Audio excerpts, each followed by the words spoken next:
Have you not known? Have you not heard? The everlasting God, the Lord, the Creator of the ends of the earth, neither faints nor is weary.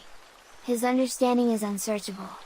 He gives power to the weak, and to those who have no might He increases strength.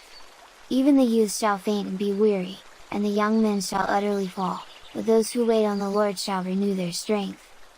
They shall mount up with wings like eagles, they shall run and not be weary, they shall walk and not faint. Chapter 6.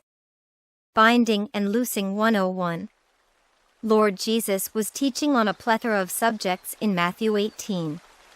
We have the greatest in the kingdom of heaven in verses 1 through 5, causing to stumble verses 6 through 9, and the parable of the wandering sheep verses 10 through 14. Then there is dealing with sin in the church 15 through 17. Note that verse 20 is the dogma, and the parable of the unmerciful servant and verses 21 through 35. In all spiritual understanding, I appeal to your hearts and pray for the opening your eyes to the revelation of this truth. The power of binding and loosing is not constrained to dealing with sin in the church alone. When we are gathered together, two or more, we become a power that can withstand anything.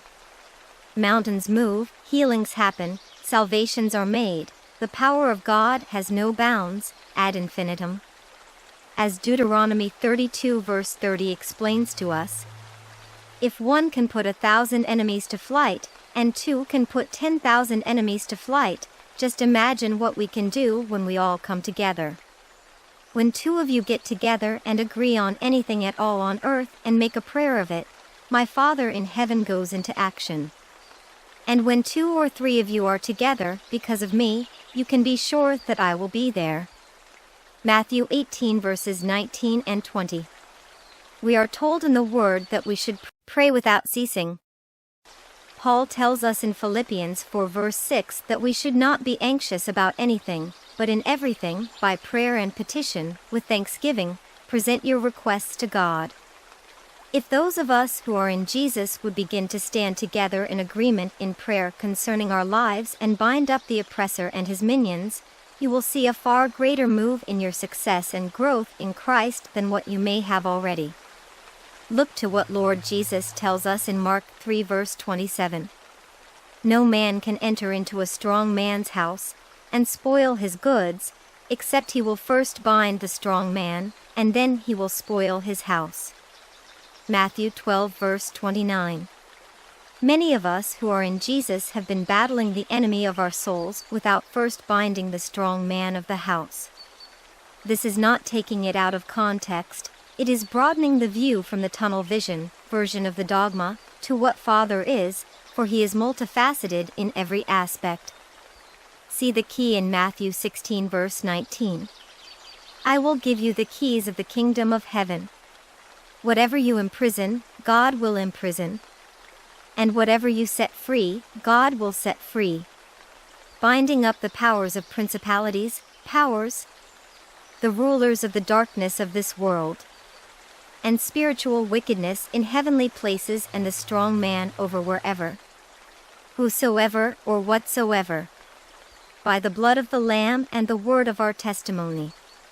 Loosing the children of God, their offspring, and the branches thereof from the powers of principalities, powers, the rulers of the darkness of this world, and spiritual wickedness in heavenly places from their abilities, assignments, and operations, from within, around and about, and casting them into outer darkness, in Jesus' name.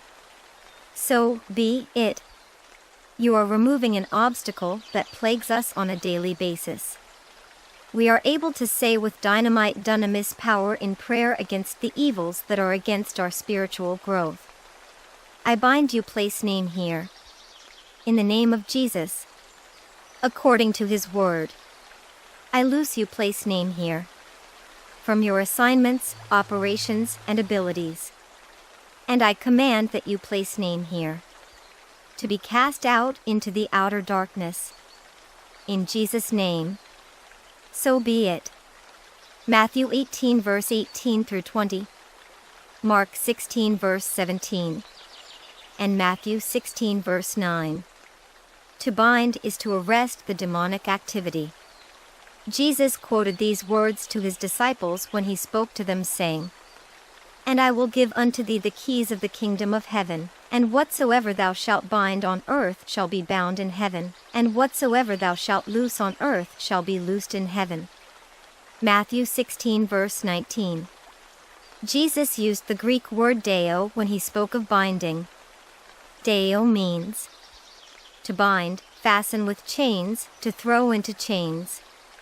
To forbid, prohibit, declare to be illicit. In other words, when a believer binds something, he or she throws it into chains and arrests its function.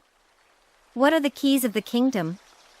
When Jesus said that he had given the disciples the keys of the kingdom, he used the word kleis, K-L-E-I-S, which denotes that he has given us the power to open and shut.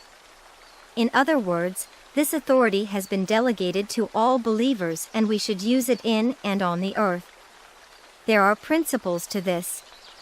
Jesus' word also indicate that there is an agreement between heaven and earth when action is taken by the believer on earth to either bind or loose. And heaven is our headquarters. We operate the principles of binding and loosing in the context that God allows. We need therefore to know the principles that we must apply in binding and loosing in order to be effective. Here are other principles that we can use as guidelines in binding and loosing. Number 1. God has already passed sentence in heaven that we must agree with. The power of agreement with God's decrees. Scriptures teach us that the Word of God is forever settled in the heavens. That means that God will keep every promise that He makes. According to Apostle Paul, when God swore to bless Abraham, He could not swear by any other, so He swore by Himself. See Hebrews 6 verse 13.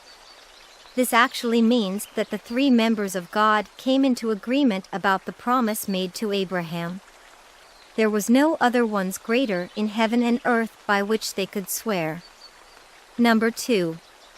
There is power of agreement in the earth with other believers. Moses told Israel that one person would chase 1,000 enemies and two would put 10,000 to flight. The combined forces of two people will chase 10 times more enemies. In following up on this truth, Jesus told the disciples that God would answer prayer if two or more would agree or pray on earth about anything.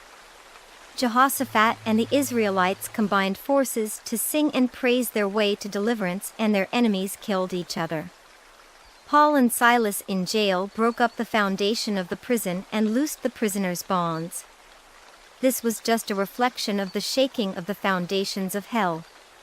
If you are praying about a situation that will not resolve, we need to come into agreement with another believer who will help you to free them and yourself from the situation through the power of God.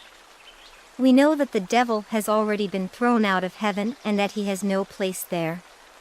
Jesus told the disciples that Lucifer had been thrown out of heaven with such force that he looked like bolts of lightning. Satan has no authority over the believer because he has been thrown out of heaven. Remember that we are seated with Christ in heavenly places. Satan, therefore, has already been placed in a position in which he has to obey us and submit to our authority. When we are binding the devil and his demons, we need to exercise our authority over them based on scriptures and conquer him in the name of Jesus. One final note. The demonic can only be held at bay for a day at a time because each day has its own problems. Remember, when they are cast out, they wander around and eventually return to their agenda. If the void of their absence has not been filled, the state of whatsoever or whomsoever is worse than in the first place if the hole has not been filled up. Therefore, loose the angels of God who have been given charge over the heirs of salvation, to bring about whatever conditions, situations and circumstances that will cause Father God's will to be done here on earth in the lives of His children, as it is in heaven, and fill them with His word. I Lord Jesus' name. So be it. John 14 verse 12.